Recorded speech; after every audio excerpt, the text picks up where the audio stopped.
तो अब हम चैप्टर 2 के क्वेश्चन नंबर 5 पे आते हैं। एक्सरसाइज 3 चल रहा है हमारा, चैप्टर नंबर 2 है। उसके प्रश्नावली 3 के प्रश्न क्रमांक 5 में आ जाते हैं। और देखिए यहाँ पर क्वेश्चन जो है आपके 4 क्वेश्चन है इस पे।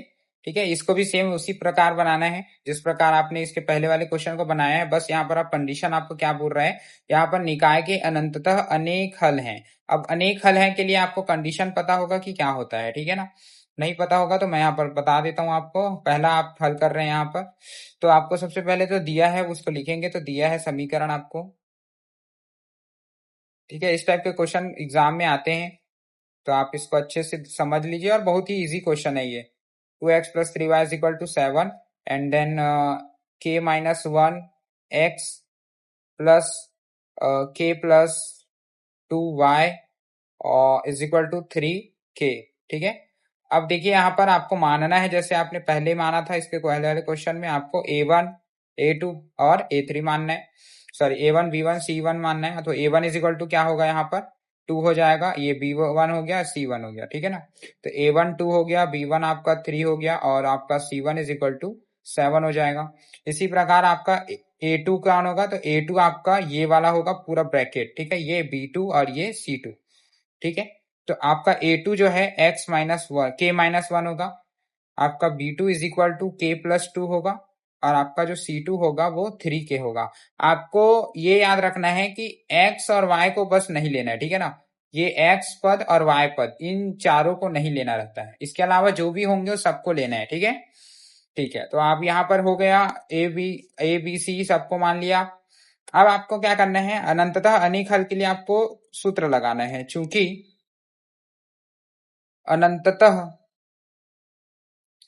अनेक हल हैं, है ना। समीकरण निकाय के अनंततः अनेक हल हैं, तो आपको अनेक हल के लिए कंडीशन पता होगा। जब अनेक हल होता है तो क्या होता है, a1/a2 = b1/b2 = c1/c2, ठीक है ना।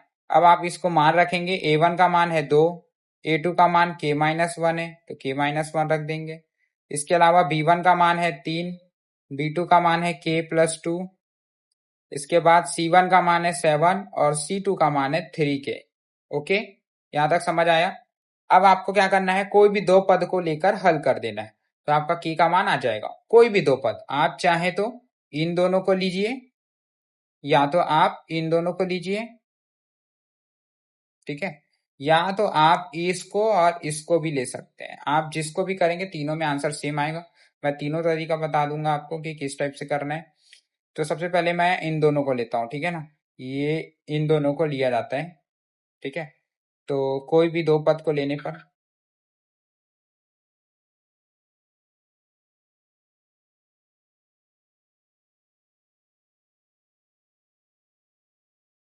हल करने पर, तो जब हल करेंगे तो आप पहले दो पद को लिख लीजिए यहाँ पर। तो 2/k+k-1 और = 3/k+2। आप इसको हल करेंगे तो क्या होगा, जब भी बटे में हो बराबर हो तो क्या होता है, तिर्यक गुणा होता है।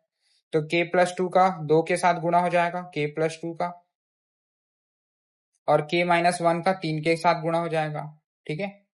आप इसको जब गुणा करेंगे तो क्या होगा, 2 का गुणा k के साथ तो क्या होगा 2k, 2 का गुणा 2 के साथ तो 4 हो जाएगा, 3 का गुणा k के साथ 3k, 3 का गुणा ऋण 1 के साथ 3 एकम 3। जब इसको पक्षांतर करेंगे तो आपका k और k एक साइड हो जाएगा, संख्या संख्या दूसरी साइड हो जाएगी। तो आपका ये हो जाएगा 2k, 3k को जब आप इधर पक्षांतर करेंगे तो ऋण 3k हो जाएगा। 4 जो है ऋण 3 है तो ऋण 3 का ऋण 3। अब ये 4 है, तो जब ये 4 इधर आएगा तो धन में है 4, तो धन इधर आके क्या बनेगा, ऋण बन जाएगा, तो ये हो जाएगा ऋण 4। तो 3k में 2k पे आप घटाएंगे तो क्या आएगा 1k। 1k में बड़ी संख्या देखिए 3 है और 3 क्या है, ऋण लगा हुआ है तो ऋण k लगाएगा।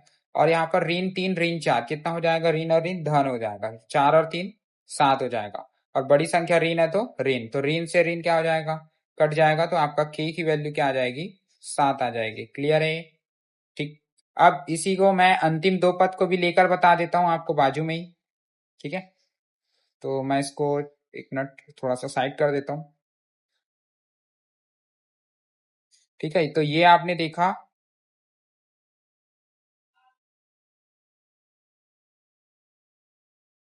तो ये आपने देख लिया जो है प्रथम दो पदों को लेने पर। अब हम यहाँ पर से अंतिम दो पदों को लेते हैं, ठीक है ना। अब हम यहाँ पर इन दोनों को लेकर हल करेंगे कि क्या आता है। सेम आएगा तो हमारा आंसर सही है यहाँ पर। तो 3/k+2 is equal to 7/3k। ठीक है, आप इसका तिर्यक गुणा करेंगे तो क्या होगा, 3k का गुणा 3 के साथ होगा और 7 का गुणा हो जाएगा k+2 के साथ। तो जब 3 तिया कितना हो जाएगा, 9k हो जाएगा, बराबर 7 का गुणा k के साथ 7k हो जाएगा, 7 का गुणा 2 के साथ 14 हो जाएगा।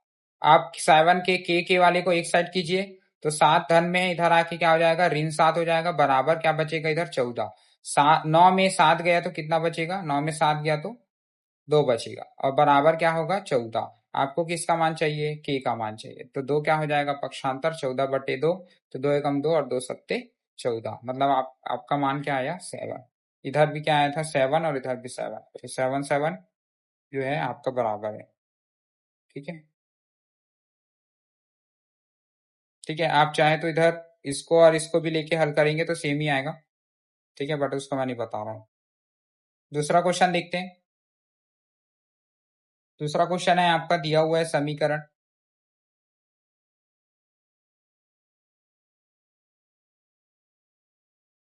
kx + 2y - 4 is equal to 0। ठीक है, और सेकेंड क्वेश्चन दिया हुआ है 5x - 3y + 6 is equal to 0।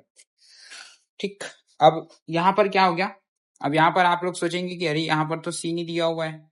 ठीक है ना, तो ये आपको कंफ्यूज करने के लिए इधर दे दिया है, इसको जो है इधर दे दिया है। तो आपको क्या करना है, ये जो ये है ना, इनको पक्षांतर करके वापस उधर लेके जाना है। क्लियर है, मतलब ये ऋण 4 को उधर भेजेंगे और ये धन 6 को भी इधर भेज देंगे, तो आपका जो है समीकरण वैसे ही बन जाएगा। तो मैं यहाँ पर बाजू में ही कर देता हूँ।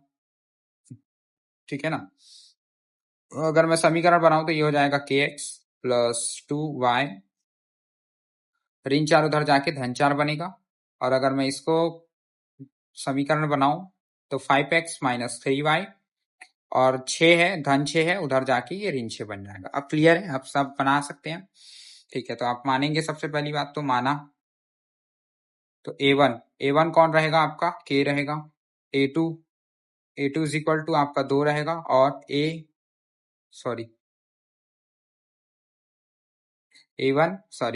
b1 इज इक्वल टू आपका 2 रहेगा और आपका c1 कौन है 4। ठीक है ना, तो ये हो गया आपका। ठीक है, तो ये वाला हो गया आपका a1, ये b1 एंड ये c1। अब इसी प्रकार से आप यहाँ पर a2 b2 और ये c2। क्लियर है, a2 is equal to 5, b2 is equal to -3 और c2 is equal to -6। Clear है, कौन सा है ये, अद्वितीय हल है, सॉरी अनंततः अनेक हल है ना। तो हमको पता है कि अनंततः अनेक हल के लिए कंडीशन क्या होता है, तो अनंततः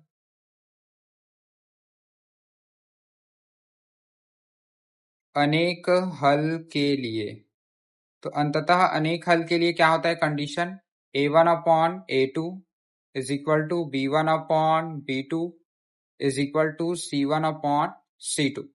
ठीक है, अब मान रखेंगे यहाँ पर। तो देखिए a1 का मान है k, a2 का मान है 5, b1 का मान है 2, b2 का मान है ऋण 3, c1 का मान है 4 और c2 का मान है ऋण 6। ठीक है, अब यहाँ पर मैंने बताया था कोई भी दो पद को लेना है आपको। ठीक है, तो यहाँ पर लिख देते हैं किन्हीं भी या कोई भी दो पदों को लेने पर, कोई भी दो पदों को हल करने पर। ठीक है ना, तो हल करने पर तो मैं पहले क्या करूंगा, मैं इन दोनों को हल करता हूं पहले। तो इन दोनों को हल करके बता देता हूं आपको, k/5 इज इक्वल टू 2/-3। ठीक है ना, तो ये क्या होगा आगे, अगर मैं हल करूं तिर्यक गुणा करेंगे, तिर्यक गुणा होगा तो आपका क्या होगा, k का गुणा 3 के साथ। ठीक है ना, तो देखो इसमें भी अपने को k का गुणा नहीं करने का जरूरत है, आपको k की वैल्यू चाहिए। ठीक है, तो k तो ऑलरेडी है, k के साथ कौन है 5 है और 5 किस में है भाग में, तो भाग को जब पक्षांतर करेंगे तो क्या बनेगा जी, गुणा। तो आप डायरेक्ट के का वैल्यू निकालने के लिए 5 को बस पक्षांतर कर दो, 5 ऊपर चला जाएगा और नीचे में ऋण 3 रहेगा। तो आपका के का मान आ जाएगा 10/3। ठीक है ना, 10/3। अब यहाँ पर देखते हैं अंतिम को। तो अंतिम को आप लेके नहीं बना सकते क्योंकि यहाँ पर के का मान नहीं आएगा। ठीक है, यहाँ दोनों में अगर आप मैं दोनों पद को लूं तो क्या इन दोनों में के का मान दिख रहा है, कहीं नहीं दिख रहा है। तो आप इसको नहीं लेंगे, आप क्या करेंगे, इसको और इन दोनों को लेंगे, इन दोनों को आपस में बराबर लेके चलते हैं। ठीक है ना, तो देख लेते हैं यहाँ पर, तथा यहाँ लिख देता हूं मैं। इसके अलावा इसको बना सकते हैं अगर आप बनाना चाहें तो आप यहाँ पर हम प्रथम पद को ले रहे हैं और इसके अलावा लास्ट पद ले रहे हैं। ठीक है ना, हाँ याद रखेंगे प्रथम एंड लास्ट है, फर्स्ट एंड लास्ट। ठीक है ना, तो इसके भी हल करने तो क्या करें, वही है, आप 5 के को पक्षांतर करने का जरूरत नहीं है, 5 को बस पक्षांतर कर दीजिए ऊपर। तो क्या हो जाएगा, k is equal to 5 × 4 upon में क्या है -6। ठीक है, अब मैं इसको काटूंगा तो क्या होगा, 2 से काट सकते हैं, 2 दूनी 4 और ये 2 तिया 6। तो क्या होगा, k बराबर 5 का गुणा 2 के साथ 10 करेंगे, बटे में क्या बचा, ऋण 3। तो देखिए दोनों आंसर आपका सेम है कि नहीं, तो जी हाँ, यहाँ पर दोनों आंसर मेरा क्या है, सेम। ठीक है, तो इस तरीके से आप बना सकते हैं। तो ये हो गया आपका दूसरा सवाल। अब इसी प्रकार अपन तीसरे सवाल पे आ जाते हैं। ठीक है, कि आपका तीसरा सवाल क्या कहते हैं। तो तीसरा सवाल आप बुक में देखिए, तीसरा सवाल है आपका दिया है समीकरण। तीसरा सवाल है आपका 3x + ky is equal to 7 and then 2x - 5y is equal to 1। आप यहां पर माना a1 is equal to 3, b1 is equal to k और c1 is equal to 7, a2 is equal to 2, b2 is equal to -5 हो जाएगा और c2 is equal to 1। आपको पता है ना क्या लेना है, आपको इन संख्याओं को लेना होता है a b c में। ठीक है, x और y को छोड़ के। ठीक है, अब आपको यहाँ पर कौन सा हल है, अनंततः अनेक। तो हम यहाँ पर लिखेंगे चूंकि अनंततः अनेक हल के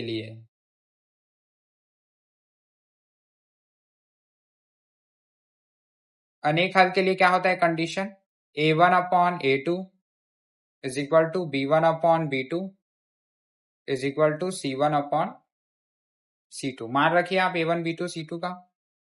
a1 का मान है 3, a2 का मान है 2, b1 का मान देखिए ऊपर k है और b2 का मान है -5 और c1 का मान देखिए ऊपर 7 है और c2 का मान है 1। ठीक है ना, अब मैंने बताया था कोई भी दो पदों को लेकर हल करना है आपको, तो यहाँ लिख देते हैं कोई भी।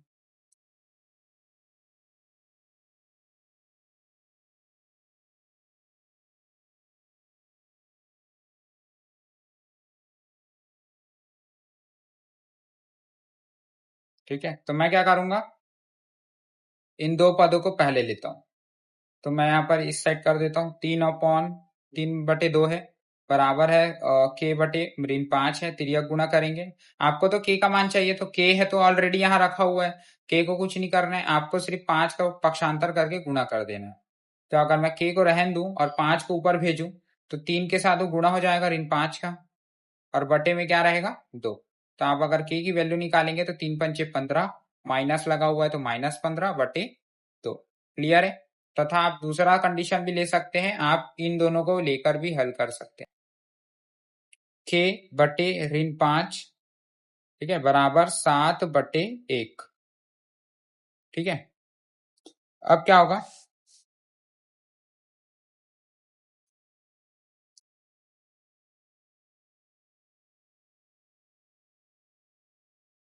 ठीक है ना, यहाँ पर तो सेम नहीं आ सकता है। ठीक है, क्यों, क्योंकि यहाँ पर तो ये अलग हो जाएगा।